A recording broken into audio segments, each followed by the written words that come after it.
శుభం భూయాత్. జూన్ 22 నుంచి 28 వరకు కన్యారాశి వారి వార ఫలితాలు ఎలా ఉన్నాయో ఇప్పుడు చూద్దాం. కన్యారాశి ఉత్తర 2, 3, 4 పాదాలు, హస్త, చిత్త 1, 2 పాదాలు. పరిస్థితులు చక్కబడతాయి. ఉత్సాహంగా యత్నాలు సాగించండి. మీ కృషి తక్షణం ఫలిస్తుంది. కలిసి వచ్చిన అవకాశాన్ని తక్షణం అందిపుచ్చుకోండి. అనుమానాలు, అపోహలకు తావివ్వద్దు. సావకాశంగా పనులు పూర్తి చేస్తారు. ఒక సమాచారం ఉత్తేజం కలిగిస్తుంది. ఆప్తులతో ఉల్లాసంగా గడుపుతారు.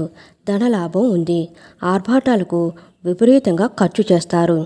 అనవసర బాధ్యతలు చేపట్టి ఇబ్బందులు ఎదుర్కొంటారు. రావలసిన డబ్బు అంది ఉత్సాహంగా గడుపుతారు. ముఖ్య వ్యవహారాల్లో విజయం సాధిస్తారు. ఆప్తులతో వివాదాలు తీరుతాయి. వాహనాలు, స్థలాలు కొంటారు. నూతన పరిచయాలు సంతోషం కలిగిస్తాయి. చిన్ననాటి మిత్రులతో ముఖ్య విషయాలు చర్చిస్తారు. వ్యాపారాలలో ఆశించిన లాభాలు అందుకుంటారు. పారిశ్రామిక వర్గాలకు ఊహించని అవకాశాలు. ఉద్యోగాలలో చిక్కులు అధిగమిస్తారు. వారం ప్రారంభంలో అనారోగ్యం. కలిసొచ్చే రంగులు పసుపు, ఆకుపచ్చ. హయగ్రీవ స్తోత్రాలు పఠించడం కన్యారాశి వారికి చెప్పదగిన సూచన.